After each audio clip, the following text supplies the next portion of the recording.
So I'm going to talk about Machaka. This nation's a little bit finicky. It's really focused in its magic paths, and a couple of these paths don't maintain their value as well into the late game. So this nation, a lot of the time, will tend to fall off in power in a longer game. And that's something that you've got to keep in mind when you're approaching this nation, is how to try to combat that. But you do have some really good strengths, and what paths you do have, you can climb pretty comfortably in. And so I think a good approach to this nation is playing to the strengths that you already have, as well as ensuring that you can break into other paths comfortably. It's actually fairly easy to break into at least Astral, Water, and Blood on this nation if you set yourself up right.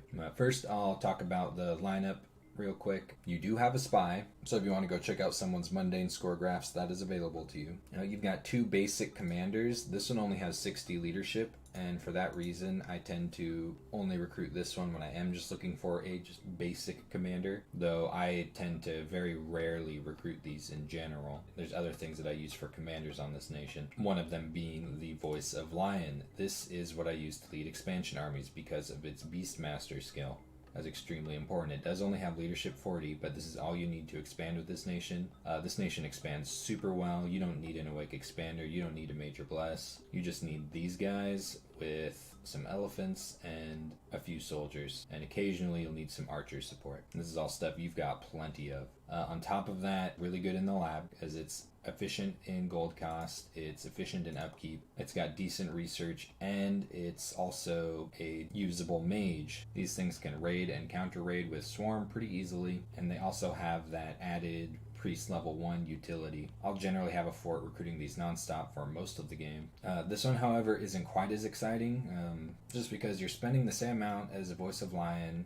It's got twice the upkeep, it doesn't have any better research, and then it's just not really any more useful of a mage. I mean, it can cast like Bane Fire Darts, or what, like Will-O-Wisp? Is that the spell that... What this mage really reminds me of is EA Machaka's mage lineup, which I think is just dreadful. This right here perfectly represents my views on EA Machaka's mages. Is you look at this and you're just like, ugh. Which I guess makes sense because it is Spider Clan and that's what takes over in EA. The one thing that this does kind of have going for it is that it does have magic leadership and undead leadership. So in a very niche situation where, I don't know, you're summoning some Mandragoras to counter raid and need to move them into a province for cheap, like, there you go, but that's super niche.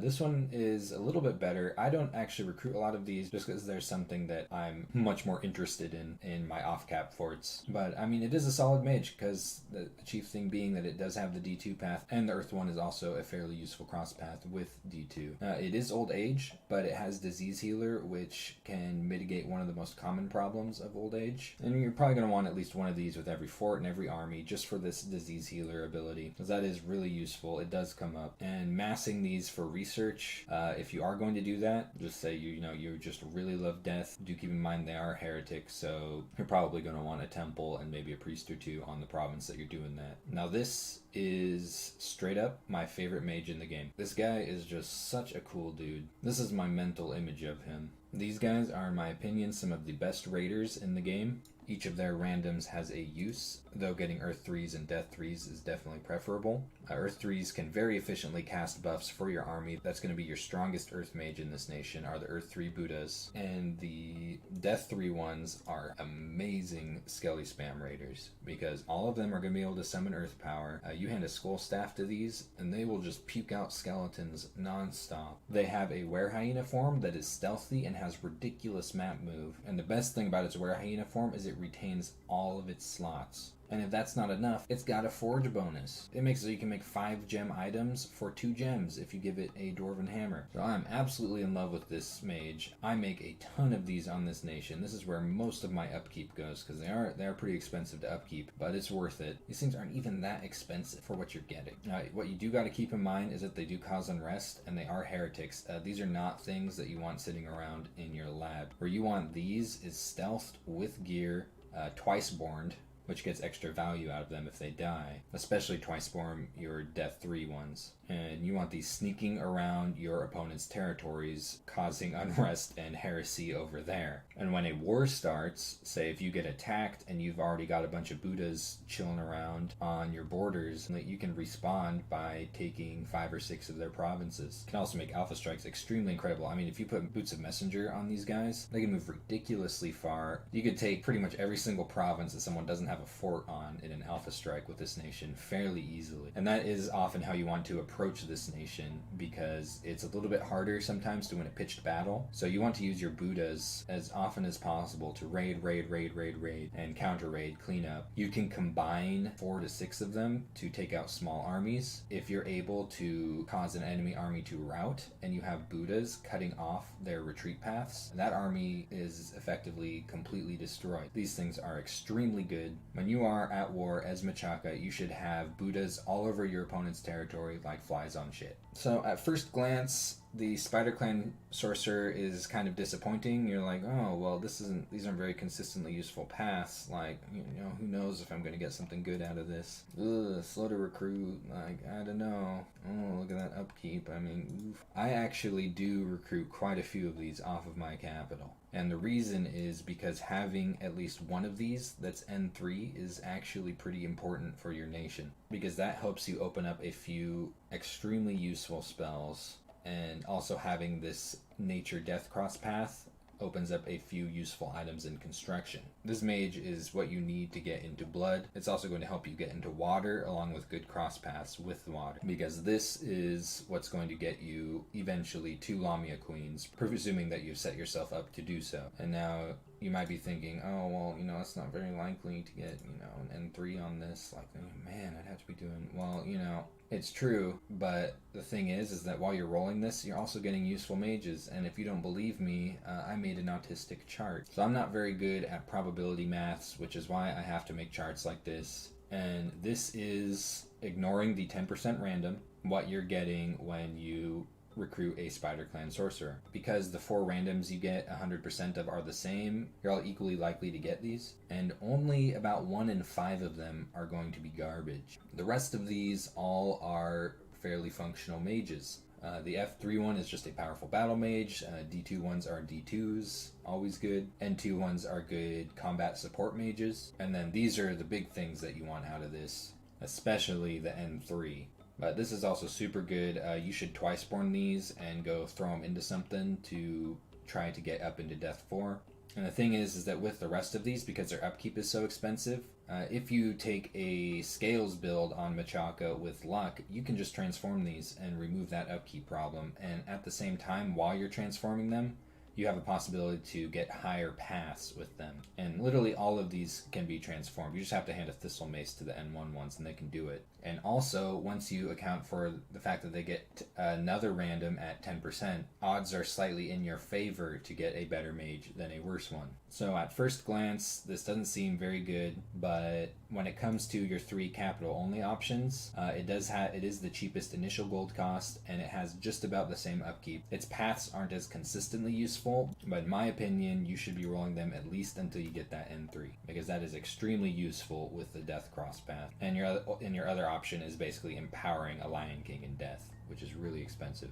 This is your Lion Queen. This is your high fire access. It's got 10% to get another path and something.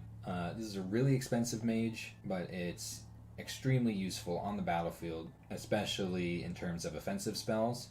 And also, this is what I use to cast high fire rituals. Terracotta Warriors is something I cast a lot on this nation. I love Terracotta Warriors on this nation because I get a hold of it quickly, and because with these I can cast it efficiently. If I give these a Skull of Fire and a Fire Helm, which are just things I just have lying around anyway for utility purposes, they can start crapping out 14 Terracotta Soldiers a turn. And also, because they're N2, if you don't like the upkeep, you can also transform these. But that's something you should only be messing with if you're taking Luck Scale. And then you've got the Lion King, really expensive mage, high upkeep, once again, can be transformed, but this thing is incredible on the battlefield. All of them can cast Strength of Gaia, and then at that point, they can cast nature spells extremely efficiently. A lot of times, these are what are buffing your units. These are the best combat support mage that you have, and they're also a decent leader.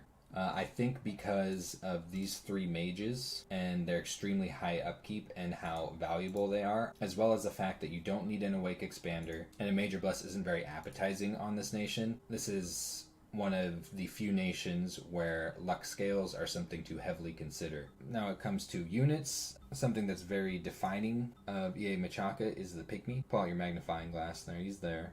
What this is an extremely cheap bow. Doesn't do a lot of damage. It's got really low morale, but you've got ways to fix that as you're a construction nation. I mean, if you wanted to, you could craft inspirational helms and horns fairly efficiently for whoever's leading these. But yeah, even though this is really crappy as an archer, it's just so cheap. And the fact that you can cast flaming arrows so easily, Strength of Giants will increase it up to 8. And if you also casted Army of Giants, though it's not that efficient to do that, that'll bring it up to 9. So this is a really important unit for Machaka. If you find someone who can't counter flaming arrows very easily and early on, you can often run them down with these. Where this militia has relevance is I will use it early on in expansion armies to pair with my elephants to help keep the elephants from routing. And also they are acceptable siege chaff as they're fairly cheap, and the pygmies are not. That's something to keep in mind with the pygmies. These things are terrible, absolutely dreadful at sieging. These I don't recruit a lot of, despite being twice the size of pygmies. They're kind of overshadowed by them just because they cost twice as much gold. Their short bow does do more damage, and they do have slightly higher precision, but I very rarely recruit these. I mean, when I want archers, I'm looking at either the pygmies or the Spider Clan archers. And Machaka Warrior, this thing's pretty irrelevant, but it does have a shield at 2 resources. The Hyena Clan Warrior has a javelin, which is useful to keep in mind when you want lots of damage behind a piercing ranged attack. Things like Strength of Giants and Army of Giants scale much better with javelins, and I will occasionally recruit these in early expansion to take out targets such as Barbarians or Bone Tribe. Spider Clan Archer, this thing is really cool because it has a poison damage attack on a bow, and it's not that expensive. I generally start recruiting these on my capital along with my Lion Warriors at a certain point. I think it's just a really good thing to keep in your back pocket is a stack of these to help counter certain armies or raiders, and they are cap only. Something to keep in mind is that these Spider Clan stuff are capital only, and they're also really expensive in recruitment points, and this is a reason this nation isn't particularly resource intensive. I do prefer order over productivity with this nation. Spider Clan Warriors, I don't recruit these a lot, though their poison damage is extremely high. It's just that their protection is so low and their melee, so to get value out of it, they have to run up to something with their low protection. Rhino Clan Warriors, super good, very, very dependable infantry unit. It's got fairly decent stats across the board. This protection is okay for the early ages, and the damage is just fine. But what's really nice about this thing is the formation fighter. You can get 4 of these into a square, which turns them into a sort of meat grinder. And you'll be surprised what these things can stand up against. They're an extremely useful line holding unit until you get a hold of your summons.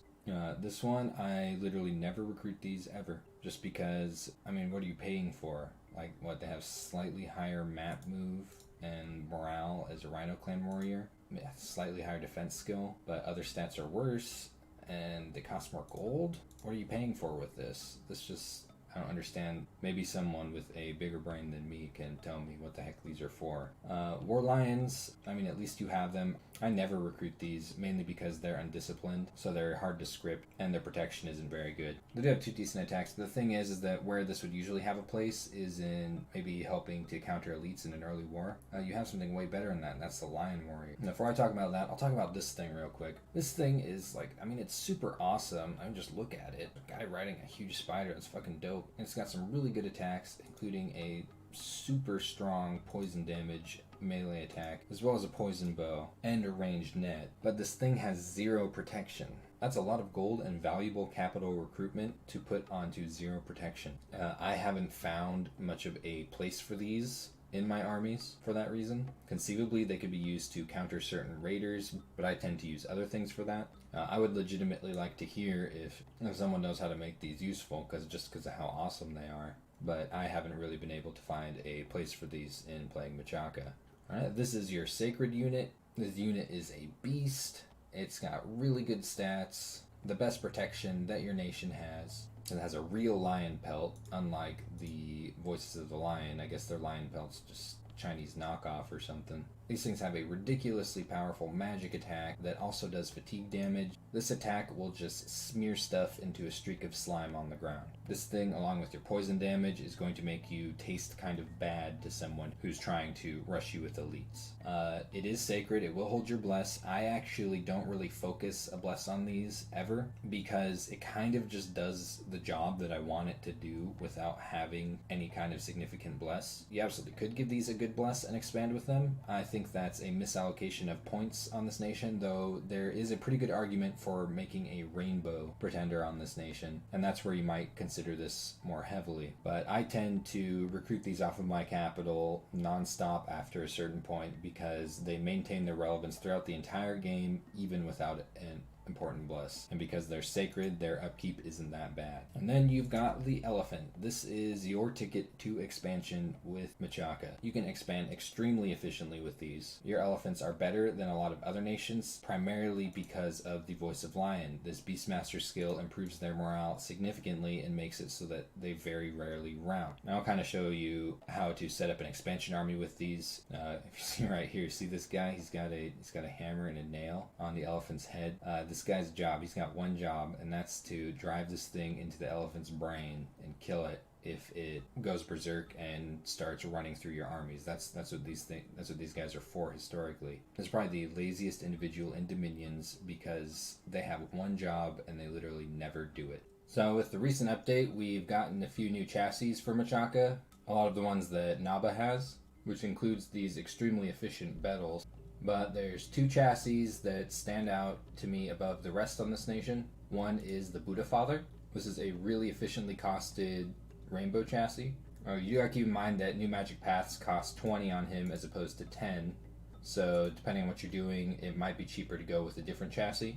But it's a really good option to have a rainbow that already starts with 3 paths, especially if you're planning on using these paths in a bless. And the other one that stands out to me is the Divine Glyph, which is extremely cheap for what it is. Only costs 90 points and starts at 2 Astral. So you can get really high into Astral using this at a really low cost. But I think that the main things that you're looking for with Machaka are path diversity and scales. And for that reason, I gravitate right toward the glyph. This gives me really good value in both of those areas. And I will explain why. So when it comes to hammering out your scales on this nation, I will say outright that there's a pretty strong argument for going with a dormant rainbow chassis for early site searching and diversity. I am way too greedy for that personally. I've never been able to find a good chassis and scales combination that makes me want to use that strategy. But this chassis can open up Machaka to an almost pure scales build, while also giving you really good utility in magic diversity. When it comes to your order and prod, I consider order to be much more important than production on this nation. And this is a value that you can kind of tweak to your needs. Same with order, you don't need, you could even go down sloth a little bit depending on what you're doing. If you're doing some big crazy bless thing that's alien to me, you might start thinking about bringing these scales down. But I like to bring them right up to not only help with my recruitment, particularly of my Lion Warriors and my Spider Clan Archers. It also brings my income up. I'll take a little bit of extra points from the Heat Scale. Growth 3, of course. Magic 3, because I am greedy and want to ramp up in my research as quickly as possible. And this is going to add an almost 50% increase on the research efficiency of your Voices of the Lion. And this is probably the most subjective out of the scales decisions. I'm very much a Luck 3 Machaka player, and for a couple reasons. One is the transformation that I've already discussed is a great way to cut down upkeep on your nation, and it can also bring you higher into your paths, which is a big deal. But Luck 3 paired with other positive scales opens up a lot of good events for you, and you will get those events. This nation starts limping later on in the game and you need help, and that's what a luck scale will do, especially when paired with other scales. So the way that luck works is it's not just deciding whether or not your events are more likely to be good or bad. That's part of it, but what your luck scale does is unlocks events that you can get. There's a lot of events that you can only get when you're luck 3, magic 3, for example, and there's a lot of very good events that you need to have. Say if you have 2, luck 2 and magic 3, you're not going to be ever getting these luck 3, magic 3 events. And same goes for when you go down to misfortune, you're never going to see them. And some of these events are super good because they straight up knock you into other paths. You obviously can't rely on that with consistency, but that aside, I still run into this all of the time, even when events are rare. In a test game I just played with Machaka, by around the year 3 mark, I had gotten a stack of water mages and a stack of air mages along with free labs. And that's what this combination of scales right here can do for you. This is a very strong combination of scales that when you are playing a nation that can afford it. Not all nations can afford this, but Machaka doesn't need a big bless for its units. It doesn't have much of a reason to dump bless points into its mages because it only has a couple of sacred mages. You don't need an awake expander, so you have absolutely no reason to not go nuts with your scales, other than considering your magic diversity. And when you are considering magic diversity, that is an absolutely valid reason to knock this down to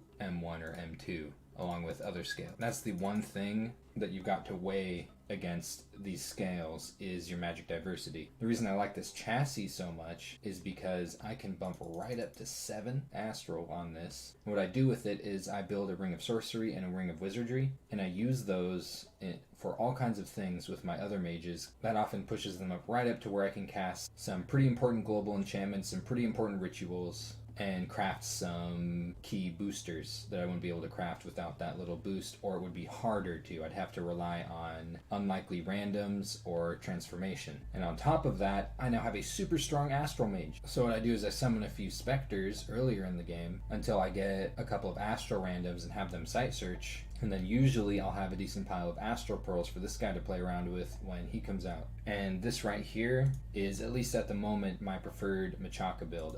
Bless, I prefer Farcaster because there's a lot of battle spells on my mages that are like 30-ish range that become significantly better with this Bless. And these battle spells are the ones that I'm usually using my Lion Queens and Lion Kings for. So I prefer this to Arcane Finesse or Magic Resistance, though those are both, entirely viable. And then with these points, I actually go Arcane Command all the way with them. And that's because your mages don't have that much magic leadership. And because there are so many good summons that you can get that require magic leadership, I use a lot of Terracotta Soldiers with this nation, for example. This Arcane Command helps out a lot. I love this because it makes so you could pile up much more magic beings with a lot of your commanders. Something to consider is making a sacrifice to get some fire resistance in Dominion Candles and Astral Points. You still craft both of your good boosters. He does have a couple of slots here. And what this will do is at least let you use your Lion Warriors in tandem with a lot of your battlefield-wide fire spells and other general fire evocations and things like that. So this is definitely a strong consideration here. I'm just generally greedy as usual. I like the extra Dominion strength. I like the extra Arcane Command. And above all, I really don't want to make any sacrifices on my scales. I've done a lot of tweaking with this, and with these scales, I can almost always comfortably fill up my recruitment on Lion Warriors, as well as grabbing a few extra Spider Clan archers to keep in my pocket for a rainy day. But do keep in mind, inherently, you don't have any water. You also don't have any air, which really sucks, or blood on this nation, as well as astral. But that's something you really want to keep in mind when you're building your pretender. If you want to get big into these paths, particularly blood is a consideration, and you do have a way to summon blood hunters that actually isn't too prohibitively costed.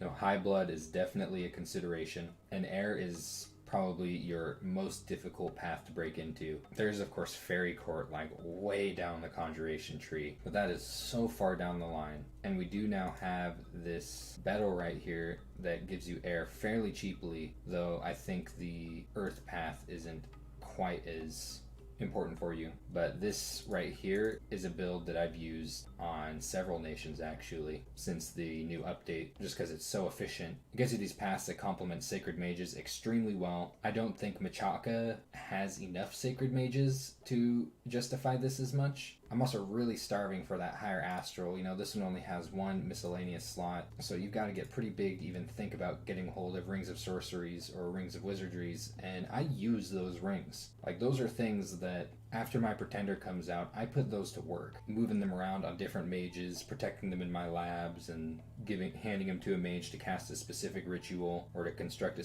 specific item. That's something that I do use those rings. Not having access to those is something that would make at least me personally feel uncomfortable with the way that I play Machaka. So I'll talk about research priorities. Something that I think is really obvious in the early game is enchantment. Because getting up to 5 in enchantment along the way, you're getting Strength of Giants, Flaming Arrows, Terracotta Army, and Horde of Skeletons. But after that, it is a little more situational what you should be going for. I think the stronger paths are probably going to be Alteration, where you'll be getting a hold of things like Earth Meld, Swarm, and Wooden Warriors, Moths of the Earth, potentially Mother Oak, depending on how you're set up. If you get a really lucky N4 random on one of your mages, which happens, I would definitely consider prioritizing Alt 5 to grab the Oak. And with the way that I play this nation, I never have enough nature gems. So you are a big construction nation. You can craft Dwarven hammers, and you have a forge bonus on your Buddhas, so construction is big for you. You also have a couple of discounts on a couple items, and I'll mention those soon. And Conjuration, other than the typical, like Earth Power, Phoenix Power, Strength of Gaia, Elementals, you're also getting Howl at Conjuration 5, and that's pretty good. Those are just some kind of early game thoughts. I'll talk a little bit more about what I use in these paths in detail. These, by the way, are your only 2 national spells. I find them to be kind of unremarkable. These nature gems are just too important to use on something like this. You can cast Corpse Candles and Will-O-Wisps, which, if you're fighting someone who doesn't have a lot of magic weapons, can tie up enemy formations. Sometimes if you're sniffing up the Spider Clan mage tree, for some reason you're going to have mages that can cast better things than this in certain engagements. And also, unlike with the bigger elementals, you don't have to worry so much about your mage placement. Conjuration 6 is a big landmark for you, because this is what's going to open up Lamia Queens for you, so long as you're able to get up into this path. And this is why I think grabbing the Spider Clan Sorcerers is such a big deal. It's also why I think High Astral is a really good pick for a pretender. It's because it secures these paths without empowerment. Lamia Queens can get you into Water and Blood very easily, and they're not enormously pricey in Nature Gem. These things have a chance of being 2 Water and 2 Blood, and you'll generally want to roll them until you get at least 1 in either of those paths if possible. Other things at Conjuration 6, Fire Snakes are alright. I tend to prefer different things for my fire gems than fire snakes, but they have pretty good attacks on them, and depending on what you're fighting, you might want to consider these. And I'll talk about a lot of these summons later. I'll bring up the Mob Inspector and kind of show you my thoughts on them. Spectres at Conjuration 6, this is your early way into Water and Astral, and it's really important that you cast these at least until you get a hold of some good Astral mages from it, for sight searching and forging. You have another option for Astral, but it's not as good, and I will cover it later. The Flame Spirit is an F3 upkeep free mage, so if you really wanted more F3 mages without paying upkeep on them for some reason, and you had a lot of fire gems, like I've summoned them before, it's something to consider. Troll King's Court, I think, is not the best idea. You can pretty comfortably get a hold of Earth 3 mages. The Troll King does cost upkeep, and so does everything he brings along with him. It actually costs quite a bit of upkeep, so I consider this kind of not very useful for this nation. 7, of course, gives you the big elemental spells. It will give you the Ivy King if you're planning on awakening Vine Ogres, which is actually pretty good, but I don't like to do this as much with my Lion Kings. But it is late in the game, and Conjuration 7 isn't a huge priority for you, so if you really are not wanting to do the things that I do with your nature gems, and Vine Ogres look a lot more attractive to you, your Lion King with a crown can do 3 of these a turn, so keep that in mind. And then, of course, if you ever happen to get down here, you've got the Elemental Royalty and Fairy Court, which will break you into Air 3. And also, worth noting, you can just cast this you can just grab the King of Banefire. Same with the King of Elemental Fire. Like, you have the pass on your mages. It's no hassle to get F4 Death 3 on a Buddha or F5 on a Lion Queen. The bigger challenge for EA Machaka than casting some of these Elemental Royalty spells is staying in the game long enough to be able to cast them. In Alteration, you've of course got your mage buffs. At 4, you've got Swarm, which your Voices of the Lion can cast and can raid with, and your Lion Kings can cast extremely efficiently. Alteration 5 is a big milestone for you. Gets you Wooden Warriors, which is going to significantly increase the protection on your troops. Your Buddhas can cast Maws of the Earth, which is a really good way to counter enemy elites. You do have the potential for Mother Oak, and then there's Transmute Fire. You know, fire gems are less disposable on this nation than they are on a lot of other nations because of your heavy construction focus. You absolutely can put your fire gems to pretty good use. But I've casted this before. You know, sometimes you have fire gems and what you need is gold. If you give your Lion Queens a couple of boosters, which you should probably have lying around anyway, they'll get about 26 gold out of every fire gem you overcast the spell with. So something to keep in mind, that if you're really desperate for some infrastructure and gold starved, I mean, I've casted this before. At 6, you've got Transformation, which is really important if you play Machaka similarly to me. You'll almost certainly want luck scales for this. This will transform your nature mages into animals, and they'll keep their paths most of the time. Sometimes they kill themselves or turn into weird little dudes that got no magic skills. But with high luck scales, it's not very likely. It's like, I think it's like less than 1 in 5. But sometimes you will get higher into magic paths this way. That's why I consider this such an important thing to do with this nation. And it also removes the upkeep on those mages, and that's huge because all of your cap only mages have disgusting upkeep. You also get Army of Giants. And, you know, it's just something to be aware of, that you can bump up the damage a little bit more on your pygmies if you wanted to with this spell. And 7, of course, has your Marble Warriors, Mass Protection, Bone Grinding, which, I mean, if you take a high Astral Pretender like I do, this is very on the menu for you. Death 7 is something that's not hard for you to get up into. And that's part of why I like taking high Astral so much, is it gives me options like this. And this spell is a pretty effective bomb on certain kinds of enemy units. You give some Buddhas some MR equipment and use some of them to hold a line with things like skeletons and fire elementals. You can spring up Bone Grinding onto enemy armies and do quite a bit of damage to them. You also have Creeping Doom, which is like Mega Swarm, and there's actually something really funny that you can do defensively with this, which I'll talk about later. Avocation, I mean, of course you're going to want some of this, but it's not a super pressing priority for you, at least in the early game. At Avocation 4, you've got Fire Cloud, which you gotta be a little careful with. This spell is one of many reasons why I like taking a Farcaster Bless. Blade Wind is a really good way to knock out low protection chaff. This does a ton of damage. Let's see the number of effects here, 40 effects. Banefire Darts, something your Spider Clan mages can cast, as well as your Buddhas. 5, you've got Earthquake. Falling Fires is actually pretty good, and once again, you know, this becomes really good with a Farcaster Bless, because it actually gets out to where it's doing a lot of damage to your opponent's units and not as much to yours. And Poison Cloud is something offensive that your Lion Kings are able to do, because a lot of times there's not as many good options for offensive nature spells. I mean, you got like Breath of the Dragon. Once again, I mean, consider Farcaster.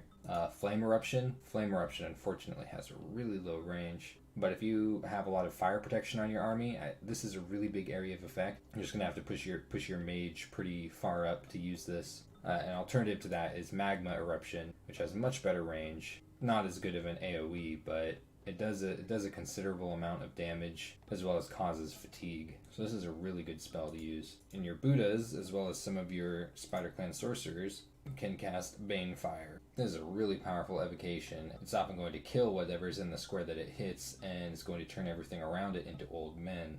7, you're looking a little bit into, I mean, you're looking, this is pretty late game at this point, because this isn't like a super high priority. You do have Firestorm. A lot of these fire evocations and enchantments might really like to dump some fire gems into Terracotta Soldiers, because those are very fire resistant and are good line holders. Storm of Thorns is a really good offensive evocation for your King of Lions to cast. Basically turns him into a super archer where the arrows hold mini vine shields. I'll talk about some items in a bit. I'm just going to point out the typical buffs that you should be considering, which are Legions of Steel and Weapons of Sharpness as far as the construction path goes. But what you also have that not a lot of other nations have is access to mannequins and mandragoras. And though they're a little bit expensive in nature gems, these things do have a place in countering certain thugs and super combatants, and are another good reason to try and roll a high nature sorcerer.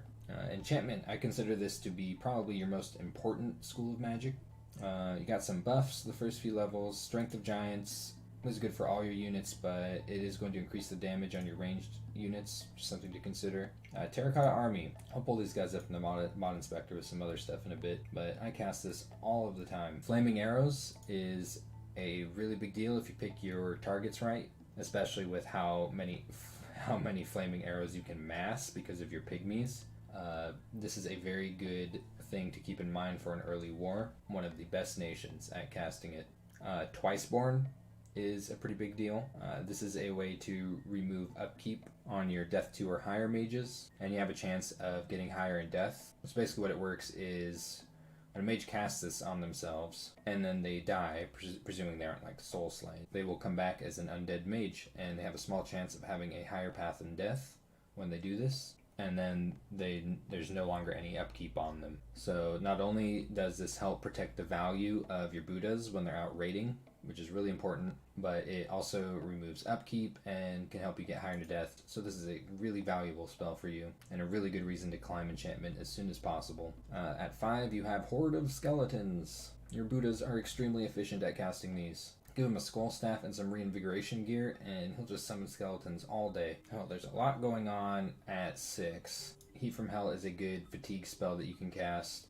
Just keep in mind that it is also going to fatigue your non-heat resistant units. Vapor Flames is kind of funny as a fort defensive spell. It's only really useful for buying time when your fort's under siege in certain circumstances, or at least just punishing someone if, say, they're on your capital and you're losing and you just want to do extra damage. And Living Statues is actually a pretty good dump for your earth gems. Your earth gems along with your fire gems, I would say, aren't quite as important as your death and nature gems, so I generally like to look to these for when I'm looking for upkeep free summons, and these statues are really good. Hidden in Sand and Hidden Underneath. You're rolling the dice as far as getting into astral goes. I'll actually demonstrate this in a bit here. This spell is kind of cool actually. Gives you 10 skeletons with Bane Fire Bows, though once again I tend to use my death gems for other things.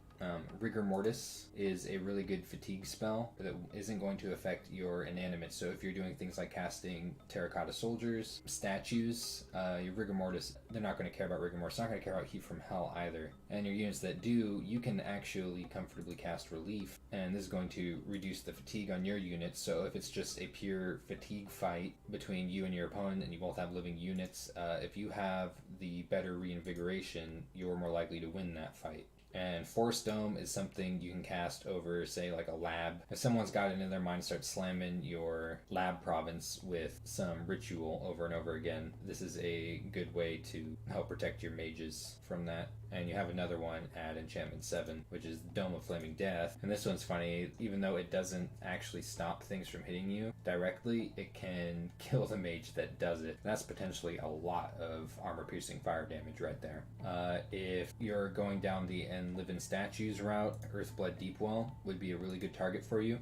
Kind of hard to get up into Earth 6. Earth 5 is fairly achievable. Earth 6 is definitely more of a struggle. If you're really going into a heavy earth-centered strategy and you really want this to cast this, is to take high astral on your pretender and also make sure that they can forge elemental stabs. And paired with earth boots, that'll comfortably get you up to this. Ritual Rebirth is easy for you to cast. This is a way to sneak into other magic paths, so pay attention to the Hall of Fame. And if a decent mage died, or a mage that's in a path that you don't have, you can revive it as a mummy, and then now you have access to that path. Serpent's Blessing is just poison resistance. It's a good thing to keep in mind. With a high astral pretender, you can wiggle up into Gift of Health if you wanted to. And then at 8, you've got the Fens, of course. as well as Lichcraft, which is a way to get a hold of a D4 if you haven't already, and Mass Regeneration, which gives all of your units regeneration. And you've also got Haunted Forest. This can be a pretty powerful defensive spell if you are on the back foot in a war and someone's invading your territory. This makes it so that anytime anything's killed in your dominion, PD, battlefield summons, bugs from Swarm, they will become mannequins, which are fatigue-inducing undead. And I'll do a little demonstration with this. It's pretty funny. It's really only something you should do defensively, but it's once again a good reason to have that high nature sorcerer standing around. But once again, this is pretty late game here, and not as much going on in Thaumaturgy on this nation. Though you do have Panic and Terror, you don't need to worry about Cure Disease at Thaumaturgy 4 because you have a mage that just cures diseases. If a game's going super long, you do have Charm. This can steal enemy units. Might be a reason to consider Arcane Finesse on your commanders, but once again, Farcaster's still relevant here. And also Purgatory. Actually, this might become a priority if you are at war with a nation that's using a lot of undead against you. And at 8, you've got Hydrophobia, which is actually a pretty effective spell that can really screw up your enemy's formations. And you can also grab Word Mages up here, and these are Immortal Raiders, like basically bootleg nature vampire lords. Here are what are, in my opinion, your more relevant summons. First thing is my boy, the Terracotta Soldier. Get these 10 to 14 a pop pretty easily on this nation. And I mean, they're not the perfect unit, but they are slash and pierce resistant, completely resistant to fire and poison. These things are an excellent dump for your fire gem. A lot of times after I finish site searching, I'm getting enough fire gems a turn just to continuously pump these out, and because of fire Najars are so accessible on this nation, I don't need as many fire gems for evocation, so this is a really good option for your upkeep free armies. The Fire Snake is the competitor for your fire gems. I don't like this one as much, chiefly because it's undisciplined and not quite as general purpose, but it is a very good summon. It's got a couple of pretty powerful attacks, and you do get them fairly efficiently. It's pretty easy to get a Lion Queen up high enough to get 6 of these per turn. Long Dead Archer, I just like this. You should summon this because it's cool. It's not that good, and there's better things to do with your death gems. But just look at them. Living Statues are a really good dump for your earth gems. They're really similar to the Terracotta Soldiers, except they have ridiculous protection, and otherwise their stats are a lot better. So definitely consider these as a dump for your earth gems, especially if you've made a lot of earth gems. Mechanical Man is also something to keep in mind of, say if you went up to Construction 7 for Weapons of Sharpness. These things are a little more efficient to mass than the Living Statues, though they're not quite as good. It's more so just something to keep in mind if someone's giving you some trouble and you need these resistances on your line holders. Mannequins aren't really worth summoning, but this is what you get, by the way, with the Haunted Forest spell. Mandragoras, however, are basically like super mannequins. They've got better stats, including some protection, but the big thing they've got is they've got double the Sleep Vine attacks. So you can use these to put things to sleep pretty easily, as long as their MR isn't too high. And they're actually pretty efficient to cast. You'll be getting 2 extra of these for every Path of Nature above 2 on your Sorcerer. That being said, I don't tend to recruit that many of these. They're more of just a situational thing. I value my nature gems a little too much. Vine Ogres are extremely good, and especially with an Ivy King. If you do manage to get up to Conjuration 7 and you are summoning Vine Ogres, this is basically your competition with your Lion King as far as summoning Vine Ogres goes. Your Lion King with a crown is going to summon 3 a turn. This is going to summon 5. And even though that this costs a lot of gems to cast initially, this is going to pay for itself in about a year. And that's not even counting mage turns on your Lion King. It's going to free up your Lion King to do other things, and it will pay for itself anyway in about a year of casting. So if you do manage to crawl up to Conjuration 7 and you are really interested in spending your nature gems in this way, this is a very good unit to consider. These right here are your chief mage summons. Flame Spirit, I'm pretty much just pointing out it's there if you want another F3. It does summon these Will-O-Wisps in battle, which is actually pretty cool. It has some really awesome abilities.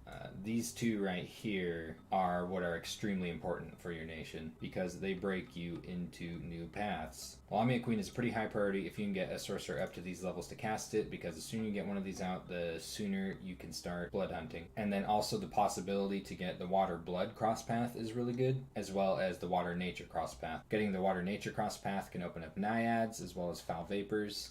And your Spectral Mage is a really good thing to spend death gems on once you can start summoning them. This, of course, will open water for you, but what you're really looking for on these is the Astral. Obviously, RNG is at play here, but you really want to get an Astral 2, as well as one with the Astral and Earth cross path. If you can get both of those, you are solid. I'm not going to make an autistic chart with this one, but you're at least getting water or Astral, which is always good for you, even just at one level, or a Death 2. The only times you're getting something crappy is if you get to Earth. These down here are another expensive, risky way to get into Astral, and I'll show you what I'm talking about here in a bit. These things really aren't, like, not only do you have to find either a waste or a cave to cast these, and by the way, the cave one has better stuff in general than the waste one, and is more likely to net you an Astral Mage. But they're mostly just something to consider. I mean, if you just have a huge pile of Earth gems, you should enlive in statues.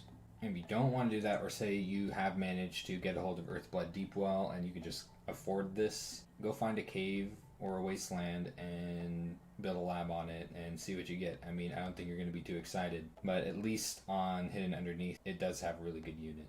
These are the main kinds of things that I'm looking at Construction 2. Dwarven Hammer, for obvious reasons. Make a Dwarven Hammer and use it to make more Dwarven Hammers. The Kithyronic Lion Pelt, you actually have a discount on this nation for, and it only costs 2 nature gems and 1 earth gem to forge, and only 1 of each if you give the person who's doing it a Dwarven Hammer. You should absolutely get an enormous stack of these. All of your raiding Buddhas should at least be wearing these, if not better armor. But this does protect your head and your body, but it only takes up your body slot. So super good armor, very efficient.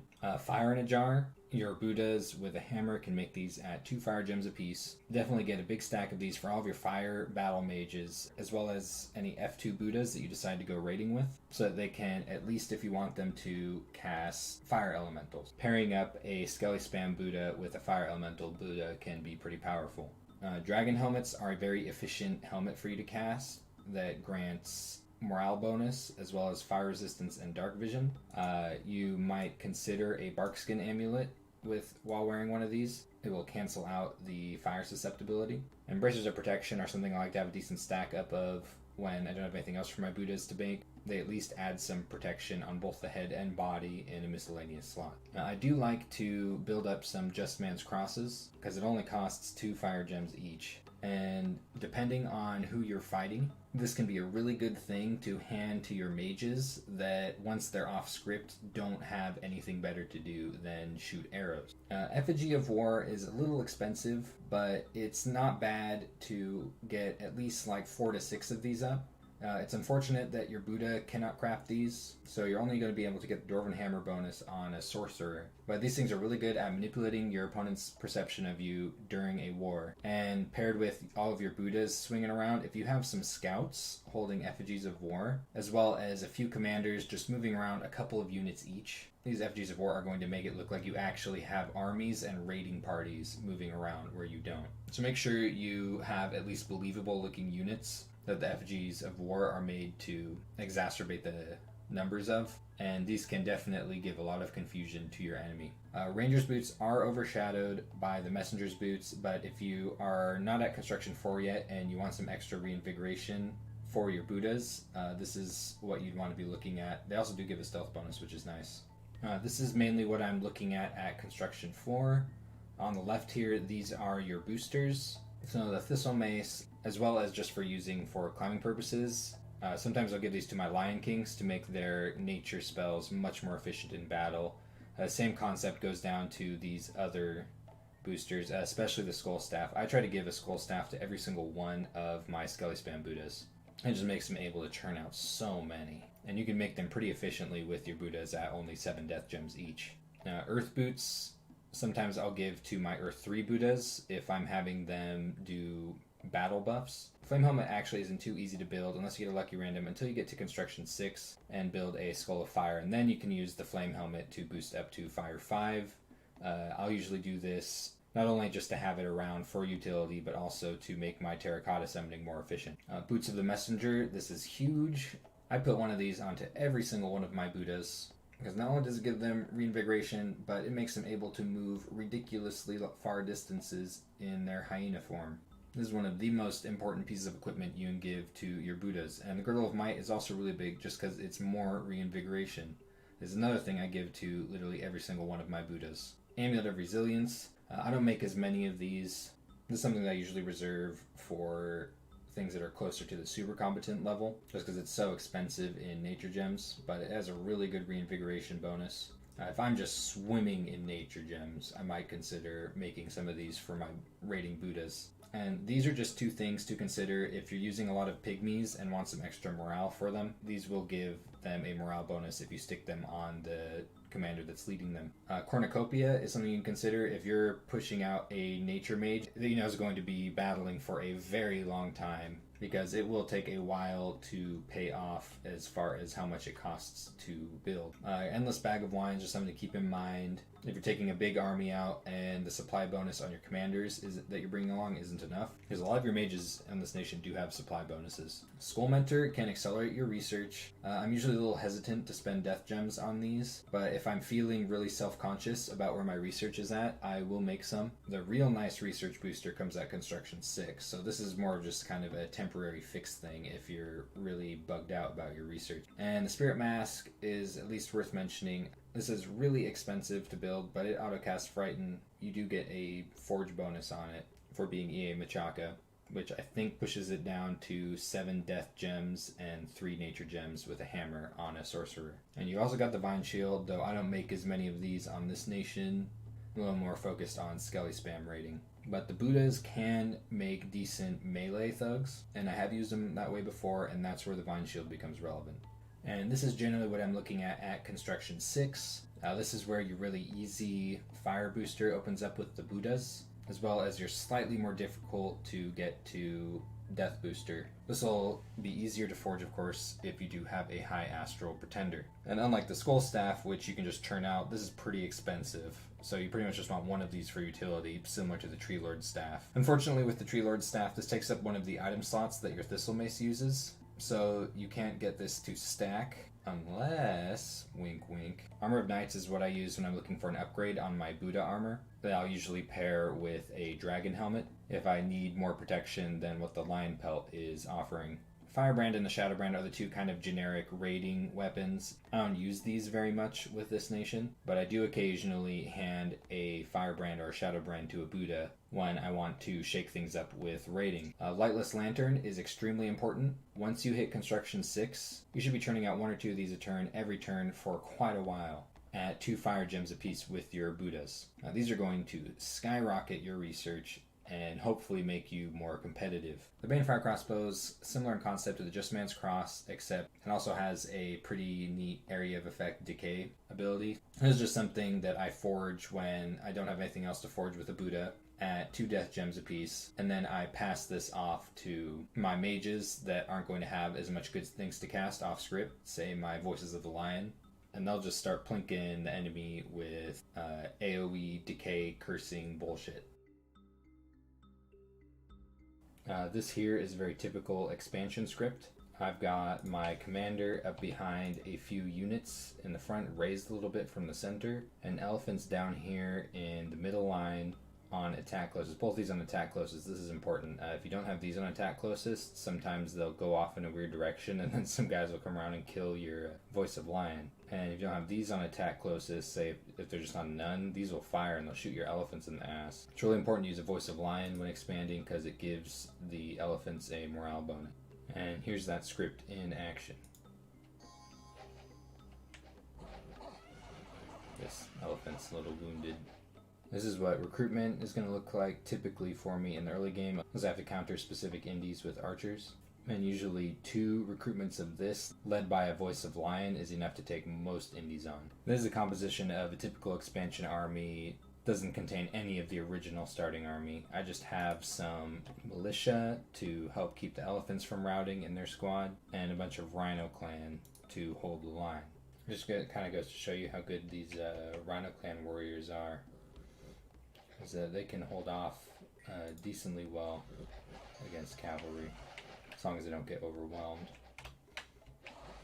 If you are facing more cavalry than that, you should get some lance catchers, some chaff troops on attack cavalry to run up and take the lances so that your Rhino clan warriors don't get hit and your elephants especially don't get hit.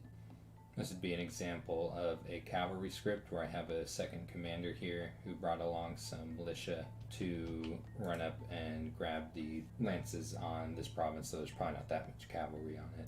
So it's turn 12. I've got 21 provinces. If you had any doubts about Machaka needing an Awake Expander or not, I mean, this is pretty much all. You don't need an Awake Expander on this nation. Got 3 forts under construction. Site searchers already working.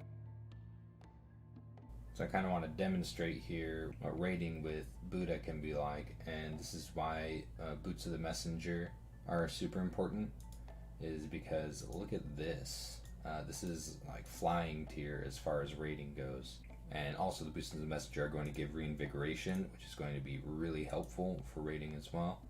This is Boots of the 7 Mile Stride, and I think it's good to have 1 or 2 Buddhas with this, just to have that extra distance when raiding, because this is just crazy. This is what a typical Buddha raiding script looks like. Maybe more difficult provinces where you think there's more PD, or maybe small army, you can combine Buddhas. Sometime you might consider having F2 ones with flame elementals and fire in a jar. But yeah, these will pump out skeletons all day. I'll show you. And just see this raiding potential. This is what I'm talking about. If you have an army moving in and you're able to route them in one way or another, if you have Buddhas swinging around behind, then you can make that route absolutely devastating. When you're at war with someone, you should have Buddhas crawling all over the war zone. So here's one of the Buddhas.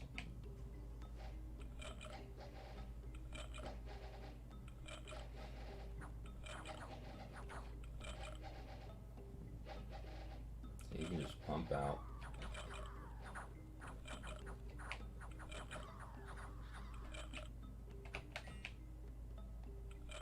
Skeleton machine. And if you're worried about a magic phase response after a raid, you can just move into stealth and avoid that problem. So here's an example of, if you think you know where an enemy army is going to move, how you can bring a bunch of Buddhas together to intercept that army, presuming you think that you have enough to take on whichever army that is. Say you've already seen it raid a province, so you know what it's composed of. You can then take your Buddhas while whatever they're doing, they should be raiding the shit out of your enemy's provinces. But if you need to, you can combine them into a sort of pseudo-summon army. So here's that example. Just got 5 Buddhas, possibly overkill for this army, but a demonstration. So you got 2 that do flame elementals on the sides and the rest do skeletons, though these are going to start adding their own skeletons as well. And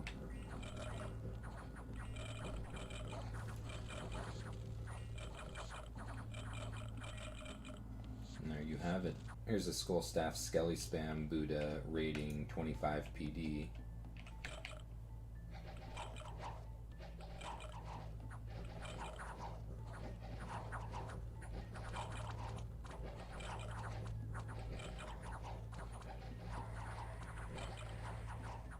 Risky.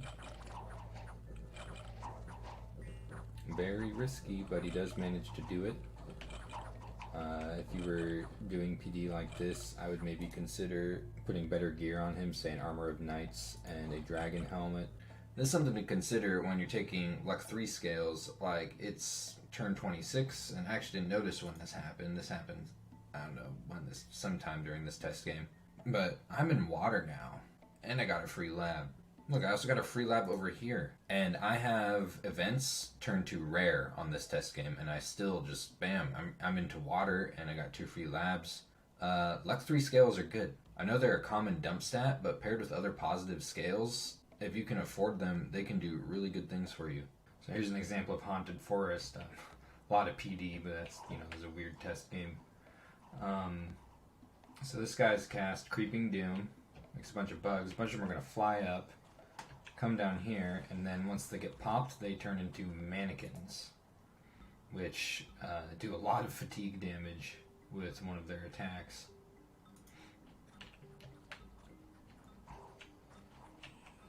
And that's what all these bugs are going to turn into. That's what this PD is going to turn into if it gets killed. So it's a good thing to keep in mind. It's going to greatly enhance your PD. It's going to greatly enhance your Swarm castings and your Creeping Doom castings.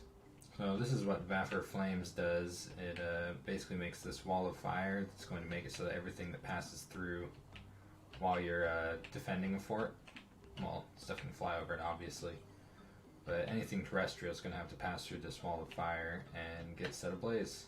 I mean, it's not going to be enough to stop this, but you can see that in certain situations this can definitely hold off a enemy fort capture.